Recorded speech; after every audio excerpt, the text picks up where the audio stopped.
Okay, welcome to another episode of Warriors Whiteboard Wednesday. John Miller here from Warrior Concepts. But of course, you know that if you've been following along.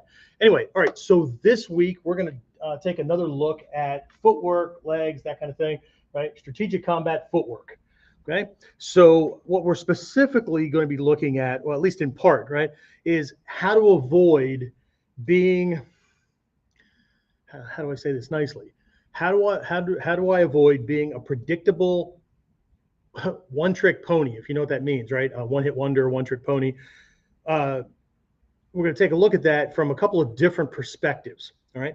So again, let's just dive right in, and we'll start like I usually do with a problem. Okay. So when approaching the topic of self-defense, personal safety, survival, whatever terms we want to use for this, what's important is to recognize that the way we think about something will determine how we go about trying to solve the problem, how we go about acting, how we go about planning, which in turn feeds back on the perceptions and all that. So if we don't encounter anything new, then right, we run the risk of, well, we run the risk of doing what a lot of people do. Okay. So again, when it comes to the topic of self-defense, one of the biggest problems that people have is they translate self-defense as fighting. And it's not that self-defense does not have a fighting aspect to it if this person actually is on you, right? And you have to touch their body to make them stop, okay? But for those of you who have the 8 phases of effective self-defense strategy worksheet that we have, that we use as a response model and also our training model, I'll try to make sure there's a link to it in the description after we do post-production and all that. But you see that there's a whole lot of other phases that are non-physical, at least not in the way that most people think of, right? We've got escape to safety. We've got at least 2 de-escalation phases.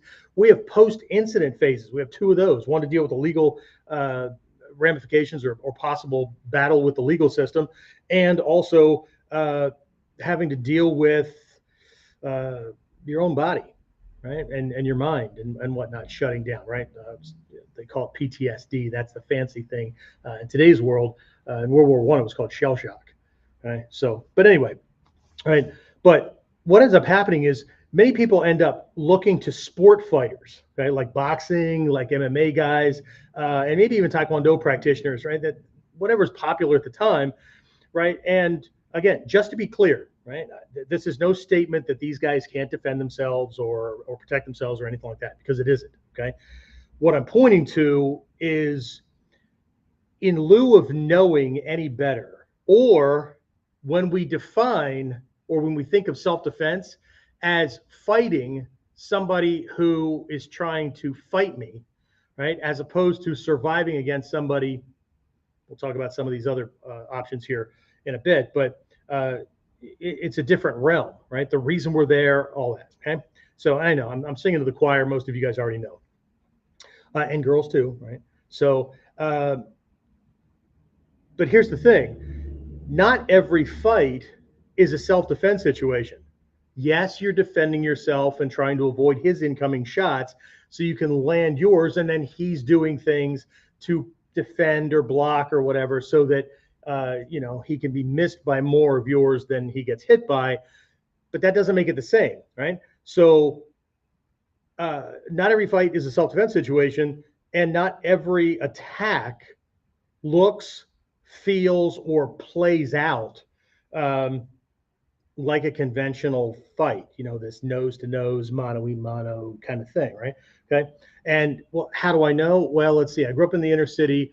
I was attacked on a regular basis, from school bullies to a violent stepfather, and then I got into the military. Warfare is warfare, right? And I was a police officer for a while. So how do I know? Experience, observation, okay? Not guesswork, right? So, and again, all you have to do is go on YouTube and watch something different than what your normal is, unless your normal is looking up the closed circuit TV footage of actual attacks that happen in front of stores or wherever these cameras are set up, and watch you're going to learn very, very quickly what you have to deal with and why normal self-defense equals fighting or fighting equals self-defense. That mentality isn't going to cut it. It doesn't work. Okay. So anyway, all right. So, but even if we are talking about dealing with these, the conventional mano-a-mano, fights, right? It's always best to have options. So because options increase your chances of success, right? So we'll talk about this and more as we move through all this, right? But again, don't forget to like, share, subscribe. Anyway, now I got that out of the way. But you know what? I don't have it out of the way because I often just kind of say it, get it out of the way, right? Because I'm hoping that a couple of people will like or share, whatever. But I do have a couple of folks, Julie and Victor, and a bunch of you guys, Leonard. There's a bunch of guys and girls that routinely share this stuff to make sure it gets out in front of other people who can use it. And I really, really appreciate you folks that do that. So don't think that you're just doing it and I'm not grateful. I'm absolutely grateful.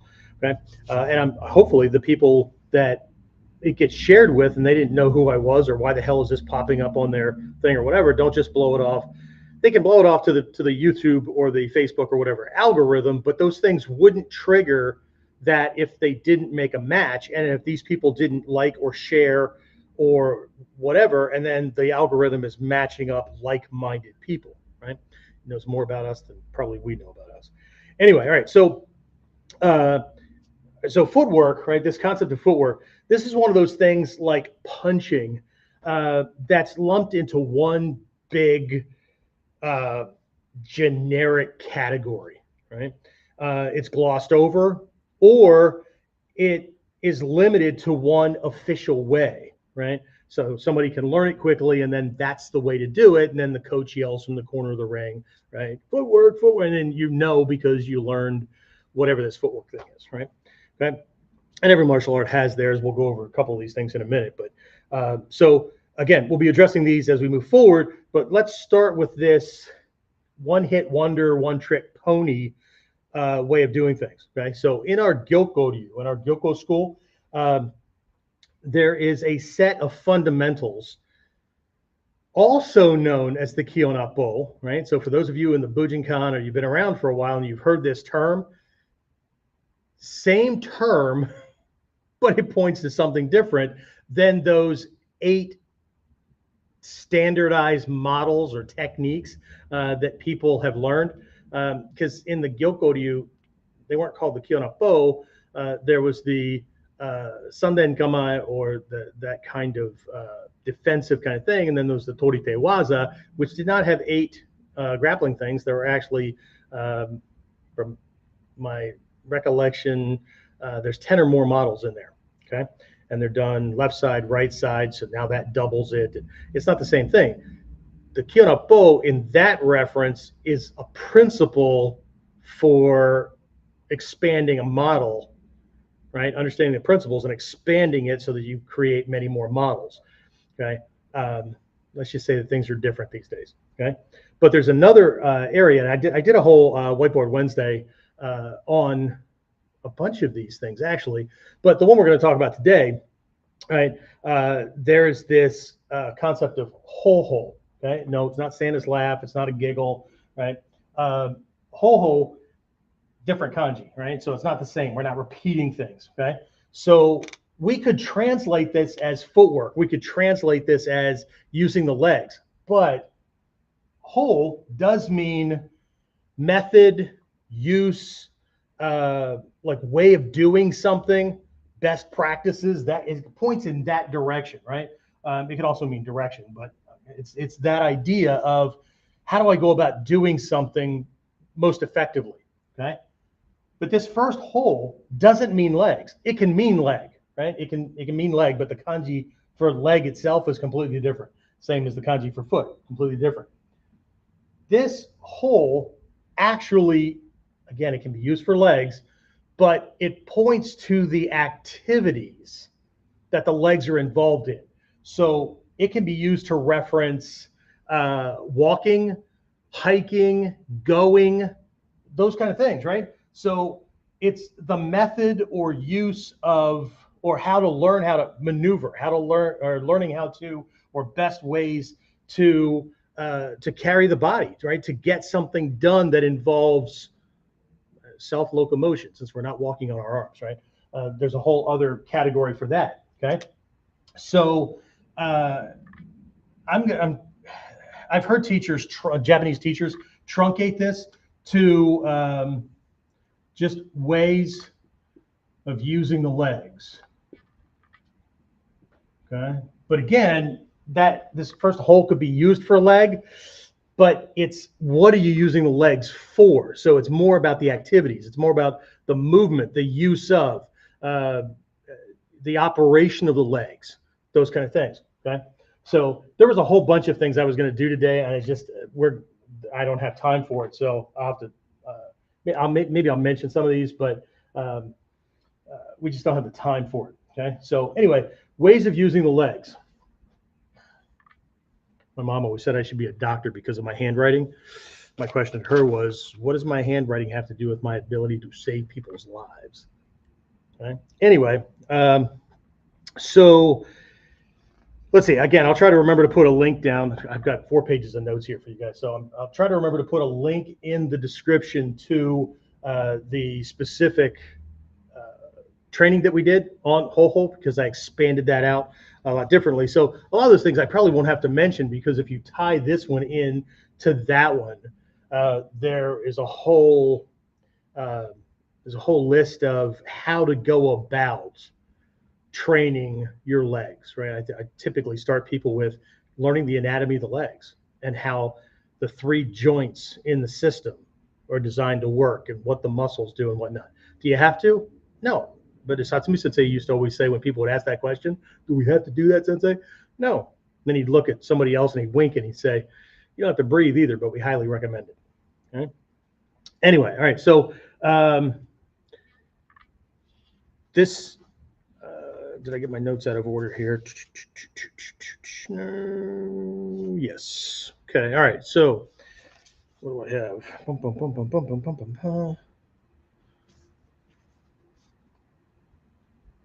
Okay, so I found my way. Sorry. All right, so this whole area of study isn't limited to just like how to use your legs, right? But it also includes things like studying how other fighters use theirs, like different fight styles, because this tells a lot about them as a person. The way anybody walks, the way anybody uses their legs, tells a lot about them as a person, tells a lot about their health or injuries, present or past, right? Because we always have things that kind of carry with us, right? As well as fight style, lifestyle, their rigidity, or like carefree, laid back, kind of stuff, right? It's the study in here is in looking at those things. What I covered in the previous one on this Ho-Ho was studying things also in how the legs are built to be strong and how they can be injured, right? You don't have to go out and get injured yourself. You can just, again, if you're already on YouTube, right, go from CCTV to study how attacks happen and how these guys, they're not following any kind of freaking sport rule book or whatever, right? But you can just flip over to other ones and look up videos on sports injuries as they're occurring. Okay, and don't just limit yourself to martial arts stuff. Okay, somebody falls off a horse, somebody is dancing or doing gymnastics or whatever. Because what you want to pay attention to is, let's say if we're studying the ankle, how does it get injured, right? When it gets out of that strong position, right? Rolling, compression, right? All those kind of things. And if it's not the ankle itself, then it's these fractures that run radially up through the tibia or the fibula, right? So anyway, right? Again, some of us, people would say we have weird hobbies, and often I laugh it off as having a weird hobby. But the more you know, well, the more you know what you don't know. But the more you know, the more advantage you have. And you know that old saying, right? In the land of the blind, the one-eyed man is king. So aim to be king. Okay. All right. So getting back to this thing about being able to read like their fight style, right? If we can read their fight style and we've studied one right? If we studied these different fight styles, we didn't have to go to class or whatever. You study them. You watch these fighters. You watch how they move. Those kind of things, right?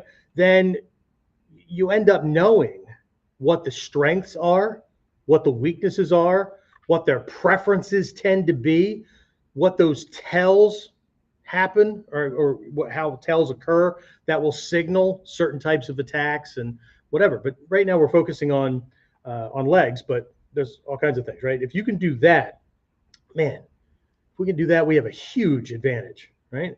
But see, this also goes for our attacker as well, because we're up against somebody that's smart. And we have to remember, if you're doing this martial system with a lineage behind it, okay, we're talking about people that have studied warfare, right? We're learning not just moves, because people want to, nobody fights like that anymore.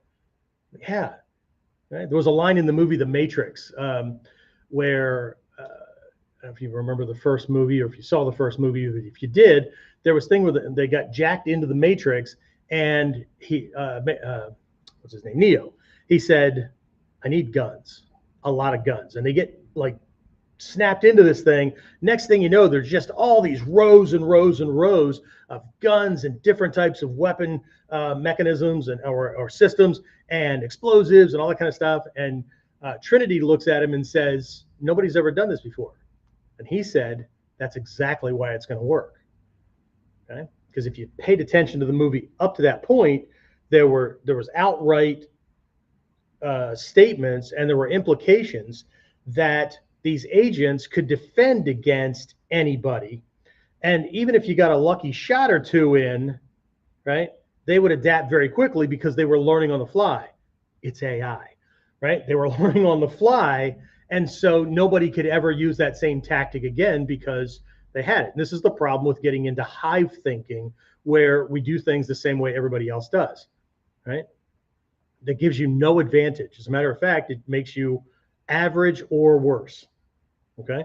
And God help you if you come up against somebody who studies at least a little bit of what we're talking about, and they know what, you move around a certain way with your legs and all that. They know there's a certain timing where you can be swept. There's a certain direction where you can't move. And okay, and that's what we're trying to do. But that goes for them reading us as well. So we have to be careful. All right. So again, this is the core problem behind the belief that and you see it. People post it under my videos. They post it under a whole bunch of other people's videos.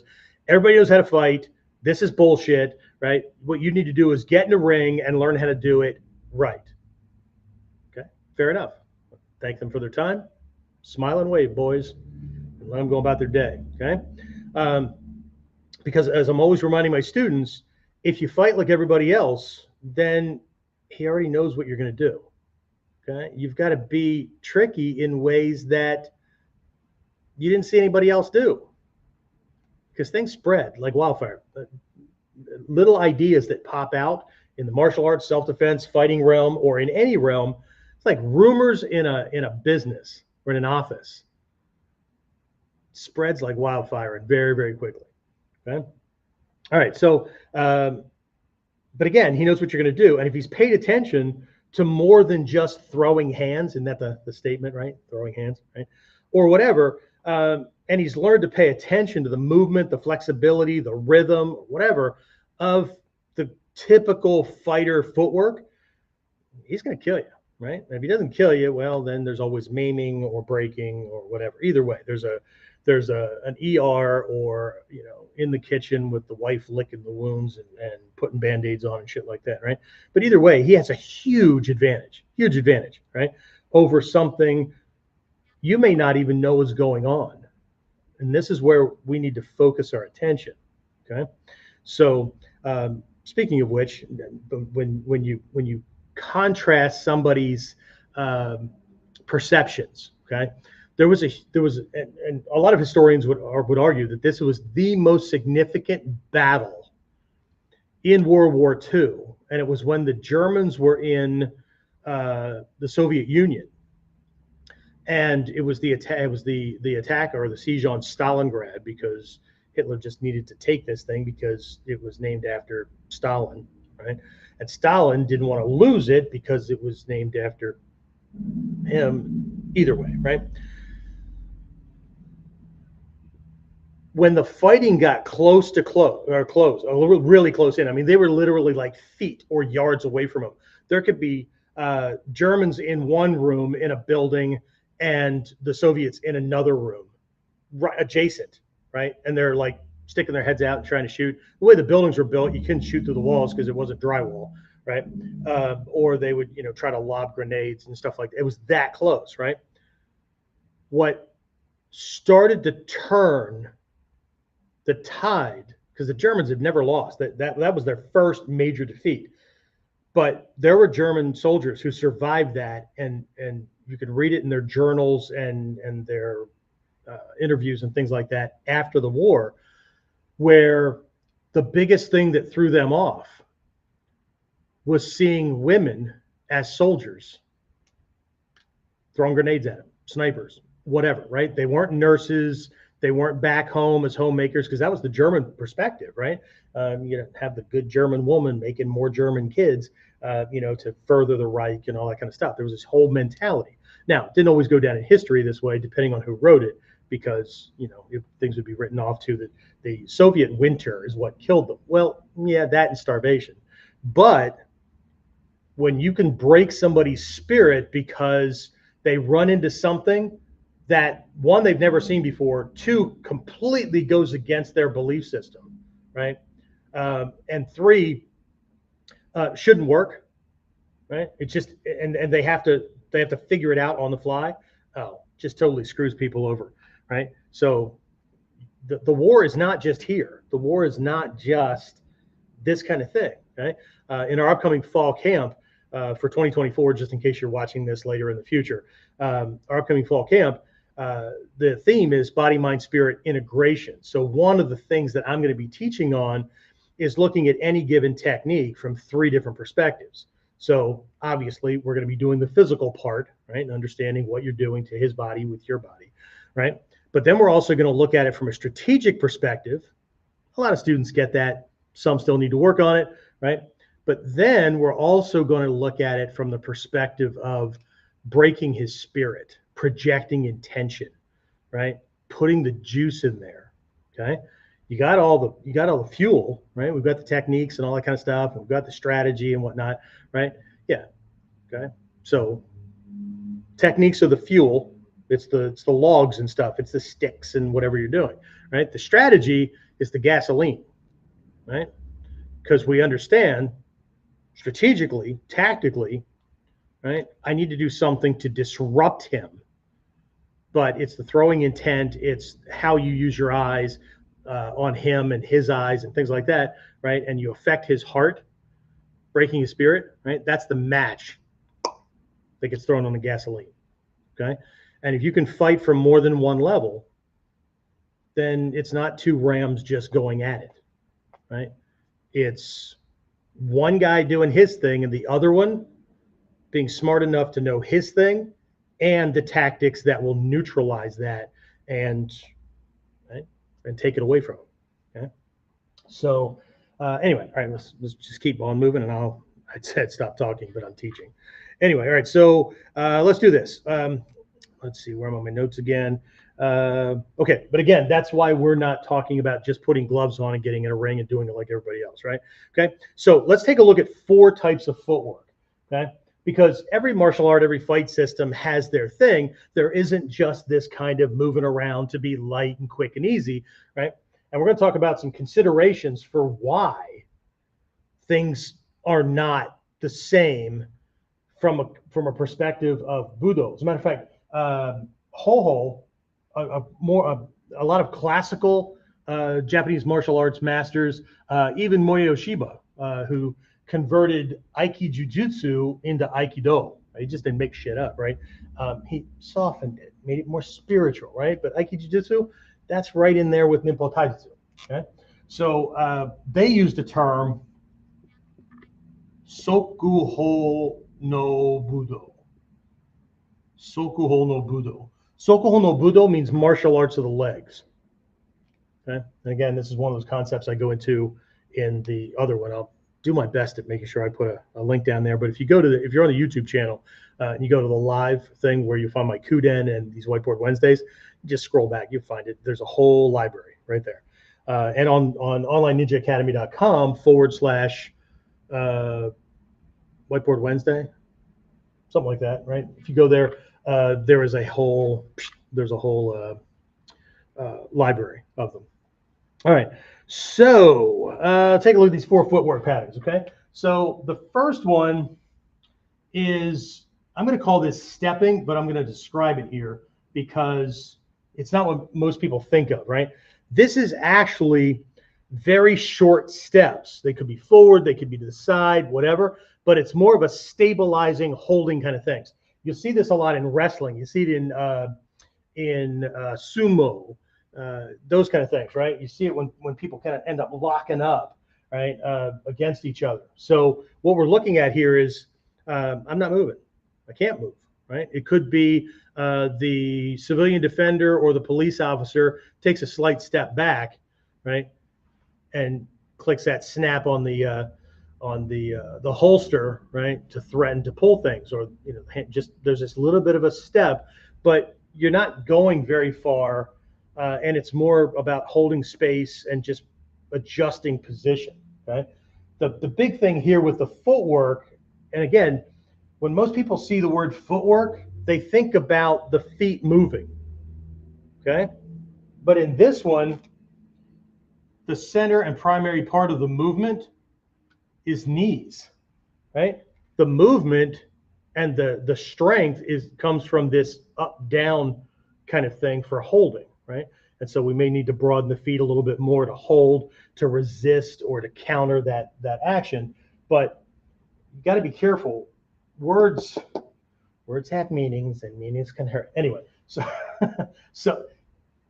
however we define this. So if you came to this class, you might not even have realized that when you saw the word footwork, you thought about all this moving around or what you're doing with your feet. But footwork, ho soko no budo, hips, knees, thigh muscles, calf muscle, bone structure, all that kind of stuff. Okay. So yeah, it'd be really, really cool. Anyway, so that reminds me, in fall camp, I'm also going to be doing something where I'm going to do a session on using the elbow, forearm, and knee shin area, known classically as shuki and soki, right? Shuki and soki. Shuki, right? Most people, well, that's the elbow weapon. Hiji in Japanese is elbow. Shuki, right, means demon spirit. So shuki-ken, demon spirit fist, or demon spirit weapon. Okay. Soki, right? There is the spirit's still in there and whatnot, but what it really points to is immediate, right? So this immediate weapon, right? So it points to not just this thing, but both of these names, it's not just about the weapon on your body. It's the name of an entire strategy and how you use things for cover, how you have to strike with this immediacy and no wind up, no these kind of things, right? So anyway, cool stuff. All right, back to our regularly scheduled program and me not jumping off the bandwagon. All right, so we've got stepping, knees, that kind of thing, right? You've got side to side, right? Sideways, stepping, right? So so we could be moving, right? Side this way. For those of you who are in Nijutsu, specifically Bujinkan, and you're used to this naname profiling kind of action, right? Again, one of these misnomer, one of these bad ways of translating what you're doing is people will say, I'm stepping back. But they're not stepping back. They're stepping sideways. They're stepping away from the attacker. What we're doing is profiling the body to move away from them, but my footwork is side. I move this way. If I turn my head to match my sternum, this is side. This is not front back. front back is this way, right? Which is the next one. Forward, backwards, okay? So you've got some people kind of move, right? Side, side, this kind of thing between the body and the footwork. You got other ones, right? More karate-like, more go get 'em, more boxing, whatever, that the footwork, right? You get this forward back kind of thing, right? Okay. So it's different, right? And then we have this other type of footwork that is circular. Think Aikido, small circle jiu-jitsu, big circle jiu-jitsu, okay? So from here, what I'm doing is kind of turning like a door, getting off that line, right? So this big force is coming in and I just move and that puts me into a flanking position, right? So we can look at different systems that have it, but here's the problem with the one-hit wonder kind of thing. Somebody who's in these systems tends to see that as the not only the official way to do it because of their style, but the only right way to do it. And I'm not, this is not a, this is a generalized statement. It's not about everybody, okay? Because some people are intuitive enough to know. And then what they do is they try hopping around to different martial systems to fill in the gaps. But they're still changing from style to style to style. Ninjutsu, Budo, Ninpo, Taijutsu already has all four, so you already have access to them. Okay. All right. So again, cool thing. We're not limited to just one. We have all four. What that does is gives us a sense of what I would call strategic or tactical flexibility. Okay. And that allows us to be able to adapt, right, to certain considerations that if we're not always in the same type of fights with the same kind of guy, right? You ever notice that bar fights on a Saturday night between two drunks look amazingly similar to the hallway or parking lot fights that happen in high school or middle school, that happen a whole lot like the mano-a-mano sport fights? So it bleeds over into society, right? Okay. But if we're, regardless of whether we're being attacked by somebody, assuming you are not in a fight, okay? And I'm gonna very, very briefly, I describe this on a regular basis, but just in case you're new, I define a fight as a contest between two people who are trying to win the same prize. And I don't care if it's a belt, a trophy, a check for 25 grand, the girl in the bar on Saturday night, or the guy on the bar on Saturday night, right? Or the color of the curtains that, not that guys are going to fight over colors of curtains, but maybe, right? The color of the curtains, or where you're going to go on vacation or whatever that you and the wife are having. That's a fight. It's a contest, and somebody's going to win. Somebody's going to, well, they didn't win. I just decided that was the best option. Yeah, okay, you acquiesced. I got you. And that's a big word for you surrendered, right? So don't confuse that with an agreement because your change of mind was because you saw the benefits of that thing and not the disadvantages to continuing to fight. Okay, so, but again, a couple of considerations here that having this flexibility allows us to be able to deal with, right? One is his fight style. Okay, if this guy is a big, lumbering kind of person, you know what I'm talking about, big build. They could be, big and heavy, or they could just be overly muscular, or they could just be a big person, and they this hurts, or they're not into that kind of thing. That doesn't match their personality style or whatever, right? This guy's right here. See, just this little earth stepping kind of thing, because he's just waiting for you to get close enough, because it's only going to take one. That's not me. I know I've got extra weight on me and stuff, but I'm only 5'6" and change. So if I drop somebody with one shot, it's not based on this. It's based on Kyusho and attacking a weak point in the body, those kind of things, right? But this guy's just in here and he knows if he can get a hold of your freaking face, right? One shot, this is a done deal, okay? Or if he gets a hold of you, just chokes the fucking life at it, right? That kind of guy, right?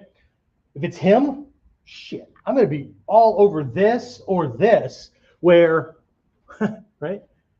You can't hit me or grab me or touch me. You can't hurt me. And if you can't hurt me, you can't beat me. So, right? So these things can be matched up, right? If I'm dealing with this guy who's he's in here ready to go, right?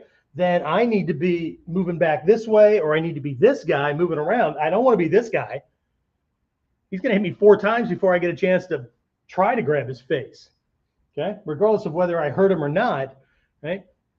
It's just different. So these things tend to match up. If the fighter's this guy, he's just a squirrely little guy who's trying to distract you, I want to be this guy. Or my backup might be here, right? Where I have that opportunity to move and I can go from stationary boom, to catch him right in that moment. But he tends to jump around like this to confuse you. So if I just wait for the one that's actually going to land, right, and catch him. So each one has an advantage, but to only stick to one kind of creates a problem if you're up against somebody else, okay? They all have advantages, but they also all have disadvantages, okay? The ability to know what they are and use them or avoid them as necessary changes everything, right? So what are some other considerations where we might need to use a different type of footwork than the one-trick pony or the one-hit wonder guy, right? How about the environment? Okay, and for this one, all right, environment. We have to get out of using terms like, and somebody just used one of these the other day, commenting on one of my videos that ninjutsu doesn't work for real world stuff, right? You got to do other things. He only does it for XYZ. That's fine, okay? But he used a key word. I want to talk about this in an upcoming Kuden. He used a key word that really started to highlight, did start to highlight, but it draws me to this, how we define things, right?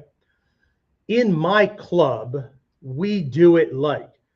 Club? You mean like Fight Club? No wonder there's a disconnect, okay? You're expecting something that goes on in like a boxing gym or a fight club or that kind of thing. Either you don't know or somebody hasn't reframed your belief system to understand how no training in the dojo, fight club, or whatever is the thing on the street, right? And so a lot of these drills, they're working certain aspects of your system that under pressure they'll connect. Now, if you're missing certain things, then okay, as long as you're training for, I don't know, and people can train for whatever, right? You can train in martial arts for, well, I just like Japanese or Chinese or Korean things. Fantastic, have at it, okay?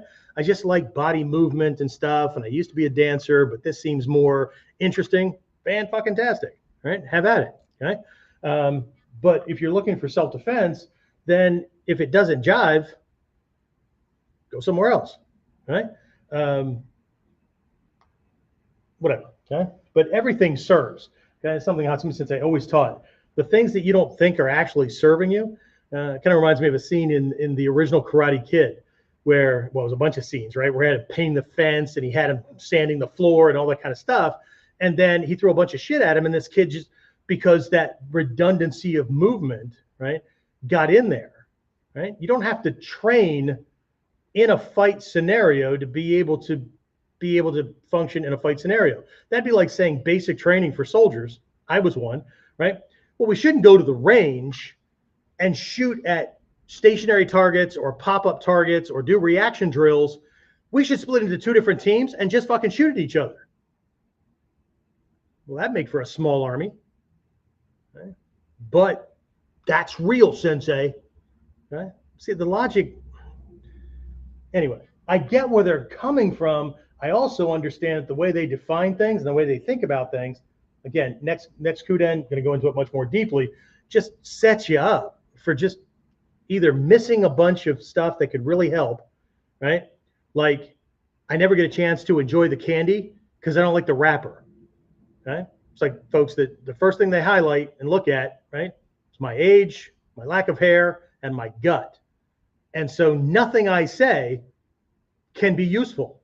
So they never get the lessons because they don't like what the wrapper looks like. Fantastic. That's one less person in the world we have to worry about. And we can use this shit on. Okay, fantastic. Right? So the environment, what I'm talking about is most people get used to being on a mat. See, that's that word that I was going to talk about, right? On the mat. In my club, on the mat, whatever, okay? Well, we're already talking about sport, contest kind of things. You have a fucking mat? That means if you get knocked down or your footwork is based on being able to move on this particular base, right? What else do you have in a ring? Nothing. You, him, and maybe the instructor or the coach. There's nothing to fucking trip over unless you trip over your own damn feet or his feet, right? There's no furniture. There are no cars because it's not a parking lot. There's no uneven terrain. Nothing, right? You've got this big, wide open area, okay? So the environment, okay? I may not be able to do my thing because I was picking up something, turned around, and now I'm in a damn corner. And there's walls going like this, okay? And I've got this wedge to get out of, or I'm back up against the wall, so I can't back up, right? So I may be forced based on environment to move forward and back, whether that's my preference or not, right? I may have no choice but to just kind of slip a piece out of the way, okay?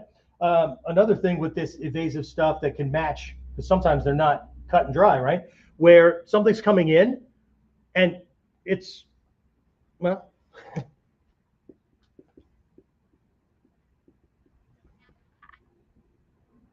number of attackers. It's him and two of his jackwagon friends. And they've already grabbed you by the arms and lifted up. So he can punch you in the face or stab you or whatever, okay? Good fucking luck jumping around doing your normal thing because you can't, right? So now what, right? Well, I may have to just move. I may have to just move so that that thing misses or grazes, right? So, because there is a fifth movement down here, but it's torso first, not footwork, because you may not be able to move your damn legs, okay? Another consideration that is related to environment, but I wanted to make sure this was separate because it really stands out, right? And it's the ground conditions.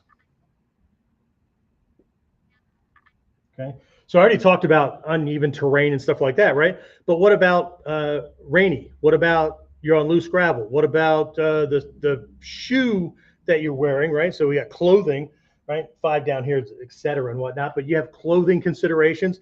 How well does your shoe match or contradict the ground surface? You know, there are potholes, is there broken glass, whatever. Okay, broken glass. We're not doing a thing here on break falls. You're right. Okay, you ever step on a piece of broken glass, and maybe this is only for the old folks, because when bottles were made out of glass, and some bottles are still made out of glass, they're called wine bottles, whiskey bottles, whatever. Okay, you're in a parking lot and you step on a piece of broken glass that's near the bottom or near the neck, and it's thicker, and you're on pavement or you're on macadam or asphalt, right? Road surface, that kind of thing, right? Something really hard.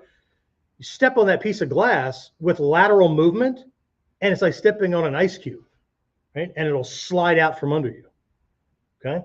So all of these things matter. All these things matter, okay? So again, this starts to move then to the question, it goes back, right? And again, so part 1, part 2, however you look at this one and the other Whiteboard Wednesday, right? It begs the question, how do we study the legs, right? How do we study this whole, right? Where do we start, okay? So again, there's this understanding this term, Soko no Budo, right? Martial arts of the legs, but that in of itself tells us everything we need to know, right? Budo. The word Budo itself means martial, Right? And martial refers to what? Warfare, combat, combat footwork. Because everybody has taijutsu. Everybody. Dancers have dancer taijutsu, depending on the type of dance they do. Football players, whatever sport somebody's in, there's a certain way that they use their legs. There's a certain hole for that particular thing, right? Ours is about combat. So we've got to be looking at different things, right? So the idea is, one, we start with recognizing that we're exploring this from the perspective of combat. And I know how that should sound like it's a given, but this is like, I just posted a meme today that was a tip, right? Always pay attention to your surroundings, right? Self-defense, the first stage of self-defense, or the first phase of self-defense, is awareness, right? Generally. Interpersonally, the first phase of self-defense is respect, because you don't ever give somebody a reason to want to punch your fucking lights out because of the way you use your words, or you use your facial expressions, or your body language, or whatever. Then you only ever have to use your skills against somebody who's going to attack you because that's who they are, not because of who you are, right? But generally speaking, right? Awareness, right? But the little comment I put in there was, everybody thinks that they're being aware, but from my observation, most people are not. They're not as aware as they think they are. And that's what bad guys count on. Bad guys pay attention to what you're paying attention to, just like they pay attention to footwork, because nobody sweeps legs that doesn't know the weakness in their opponent's stance that would allow for a sweep to occur. And anybody that tries it against the wrong type of fighter usually pays the price, because once they miss, inertia is carrying them, and then they get slammed because they backed up. Okay. So, but awareness is right there. It's the same thing. Okay. So we have to recognize that we're talking about combat, right? So what conditions do we need to be aware of? Because these will determine what we need to do, right? So we've already talked about a couple, right? We've already talked about paying attention. There's different fighter types. These jackwagons that comment on my videos where I'm doing like a wrist grab escape, or lapel grab. I can't remember ever a time in a fight where I grabbed somebody or they grabbed me. Well, so like that's like these comments, like in my ninjutsu doesn't work because my teacher, or in my dojo, or whatever, the way we do things doesn't compute with me based on what I know about real attacks. See, that's a different statement than ninjutsu doesn't work for real world fighting. That's like assuming you can't drown in 2 inches of water in your bathtub. I've been on scenes for that. Okay. So fight style, right? Other considerations: the environment, number of attackers, ground conditions. But I got a couple more for you. Okay. So another consideration that we'll finish up with is, how do the legs contribute to or affect our other skill sets? Okay. Not just techniques or other skill sets. So how does your footwork, not just striking power, how does your footwork affect, increase, or decrease the power of your strikes when they land? The speed of your strikes, the impact damage, the atemi, right? Impacting the body, ate, impact, right? Your same thing, kicking power, same thing, right?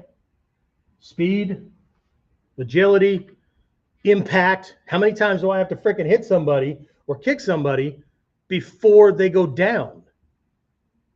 Okay? The rule of all the classical masters is 4 moves or less, 10 seconds or less.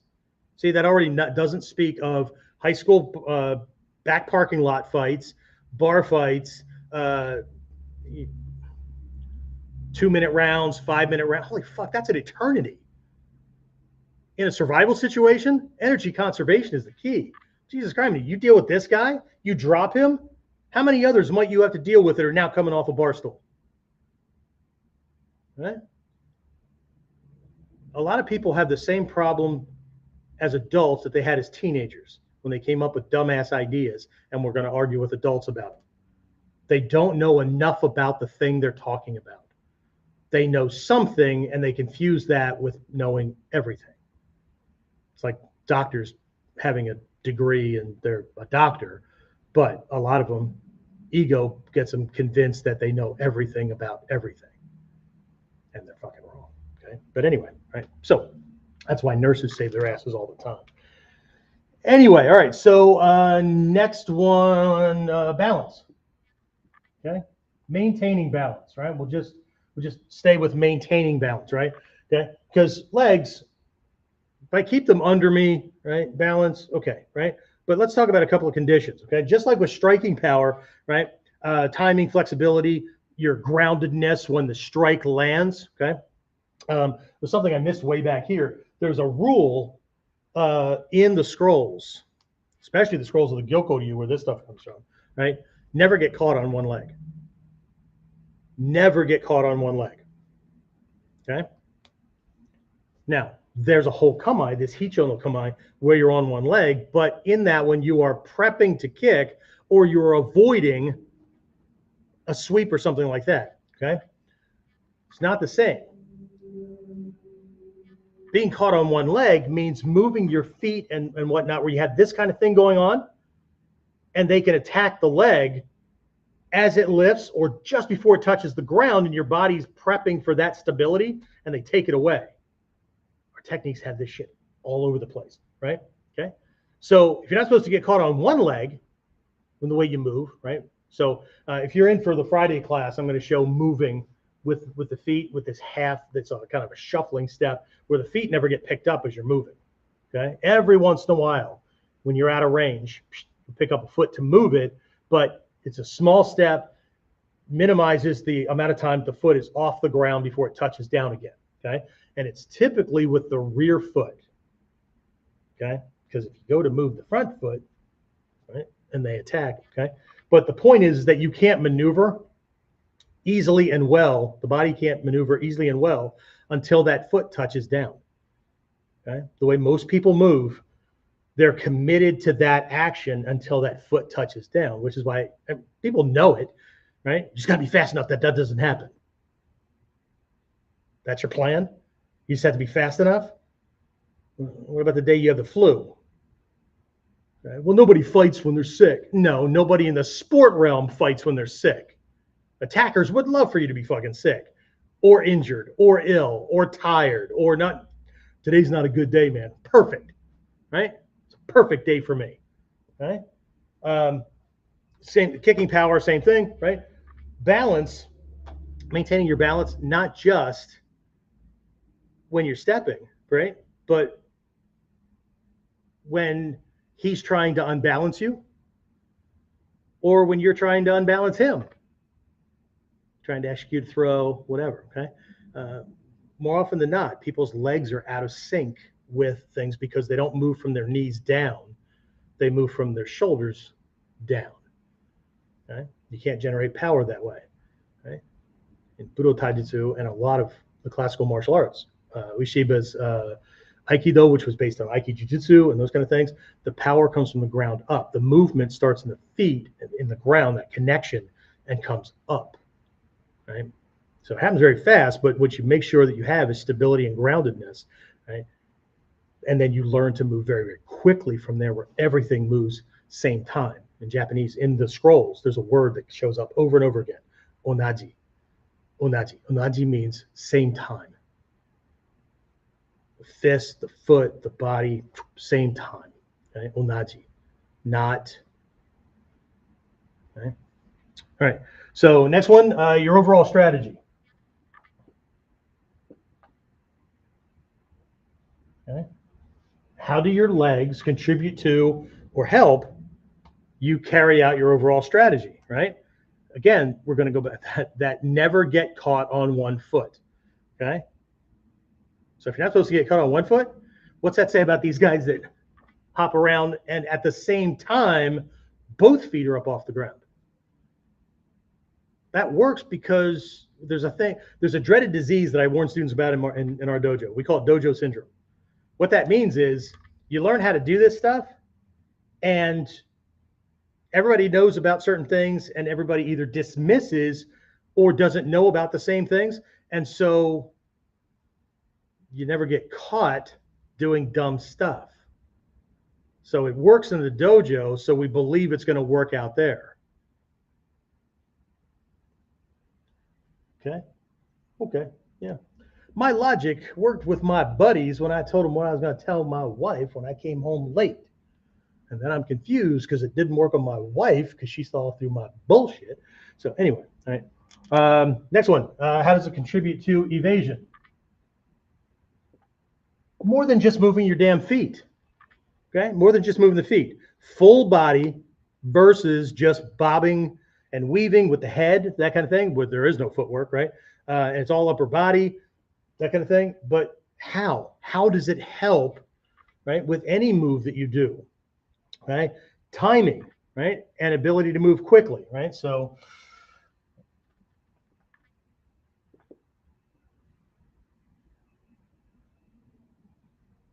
I know that's all scribble now, right? So your timing and your ability to move quickly, when to move, right? Are your legs in a position where the joints are hovering on each other, or are they compressed? Okay, because this is different than being that jumping jackrabbit where the feet are off the ground. Because for a lot of those people, the hips and knees and ankles don't bend very much, right? They're just this kind of thing, right? Or there's a little bit of flexion, but not a lot, okay?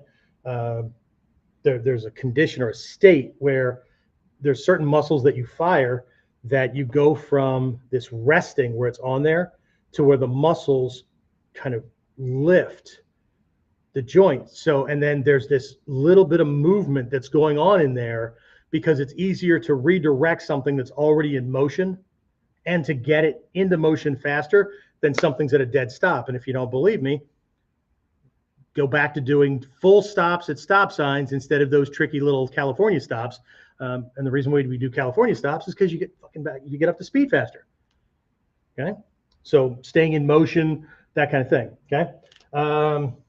I'm going to split this one out, right? So Gyakute, and Nagewaza, okay? So wrist reversals, shoulder locks and dislocations, those kind of things, and throws, okay? So the scrolls say that what's implied here is that while you're touching somebody, right? I have his hand with a hand or two hands.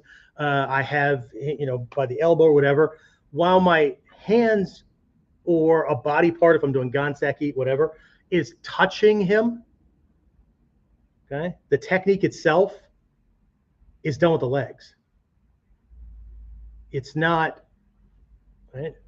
It's the legs move. I know you can't see lower. If you show up for Friday's class, you'll see that stuff, okay? Or just watch somebody who's really, really good at the taijutsu, right? The knees initiate movement. Okay? And there isn't this falling behind of things or whatever. It's okay. So even though I'm touching him with hand or body part or whatever, the legs are doing 90% of the work. Okay. And then the other one that I wanted to split out here is Kansetsu Waza. Okay. Kansetsu are joint locks. Okay. So I'm splitting these out from Gyakute and things like that because a lot of people confuse the whole action. Like he grabs me, I step to do this, I come around to do this, right? That whole thing is uragyaku. No, uragyaku is I now have it. It's reversed. But where this is the taking and locking, this one is putting in a position that if he moves, he breaks. So this one I also see as he's vertical. He's upright. When I take somebody to the ground, they should be falling into a kansetsu, right? I should be attacking from 3 different points to lock that arm or limb or whatever so the body can't move. So he can't get away from me, he can't roll back into me, and it's very difficult for him to draw something else, okay? So Kansetsu Waza right? Again, locking him up, controlling him when he's down. So how do the legs come into play, right? Knee against elbow, whatever, right? But how do they come into play to both, same time, onaji, same time, to both lock and to allow us to still be able to move, right? To adjust and to be able to scan, right? Looking for other people without letting up on the kansetsu, and to be able to evade follow-ups from some ally of his, right? I'm scanning, realize this guy's throwing a punch, so I shift, that snaps his elbow, and then I can deal with this guy over here. But it allows me to lock him, but still hold that or destroy the joint when I have to do multiple things at the same time. Okay? Hatsumi Sensei has always, always, always reminded everybody that Budo is like life. Okay? And people nod. Okay? Yeah. So the morons all the time. Yeah. Yeah. Anyway, it's like life. What does that mean? Well, there's decisions that have to be made, and there's things that have to be done, regardless of whether you like it or not. There are plans that are made, but adjustments along the way to get to the outcome are always necessary, right? Shit never works out as planned, right? But if you don't have a plan, then you're flying by the seat of your pants, okay? So there's a lot of things that we do in our lives where we have to almost do them at the same time. How many things do we do in a given day that are not related to each other, right? I go to work and I do this amount of thing. I get home. Now I'm not retired, but I'm that age, right? Grandpa and all that, right? So I get home and I have dinner with my wife, and we might go out grocery shopping or whatever, or my daughter has to pull some extra hours and whatnot, so grandpa and grandson go to the playground. And then there's normal duties at work, which can change throughout the day, right? There's husband-wife time, there's babysitting duty, there's making sure the bills get paid, there's, right, all in the same freaking day, right? Yeah, how much shit has to be done all in the same fight, okay? So it's different, yeah, but interesting, right? So it keeps us around, okay? So anyway, so strategic combat footwork, understanding this idea of the ways of using the legs, not just picking a thing, right? These are options. The more of these that we can do and do well and know when they're best, just like any technique, right? To know when they're best, they're a best fit for the situation, right? Better off, right? And then when we're trying to figure out how do we improve the legs, what do I have to know about the legs? How do I have to be able to move the legs? Where should I not be moving the legs? All these kind of things, right? There are all these considerations. Okay? We can start off with just the self-defense kind of things, defending against or considering these things. I need stability because the ground might be wet or moving. I have to be able to move my feet a certain way because I'm not going to be on a freaking mat or a flat open surface, whatever. Okay. And then if I really want to take a look at things, instead of trying to figure out how to hit harder to make my striking power or my strikes more powerful, or how to kick harder so I make my kicks more powerful, what if I start looking at my footwork and my legs and the way I'm using them, the base leg for kicking, both legs for striking, to see what I could be doing that allows me to not throw so much up here that if I miss, I'm going to expose myself, right? But my legs, because they're bigger freaking muscles, the butt muscles and the leg muscles are bigger than anything else you have, right? So, right, how do I figure that out? So that actually allows me to do less to produce more. Okay? Same thing with balance, right? What do I have to be able to do, right, to be able to counter his attempts to unbalance me, make sure that I'm not going to unbalance myself or compromise my balance when I'm trying to throw him, which weakens the throw, all this stuff. Okay. So anyway, I've gone way over today. I apologize. I know you guys have work and lives and all that, but either way, I hope this was helpful. If it was, great. Post a comment down. Let me know what your big aha moment was. And if you're if you're gonna make me chuckle, because you took time out of your day to watch this. And this isn't most of you. I just need to say it to those who do this, right? And I appreciate them taking time out of their day because it tells the algorithms that this is good shit, right? Even they think it's bullshit, right? If you're going to leave a comment that is supposed to sound intelligent and it's supposed to make me feel bad, one, it won't. But please do it in a way that tells me that you actually watched the whole training. Now, having said this, I already know that there's going to be some comments where nobody got this far to hear this statement. So maybe I should have said it up front, but that's not my thing. The ninja way is to give people enough rope so when they hang themselves, it's easy. Okay? That's what I have for this week. I will see you again next week on Warriors Whiteboard.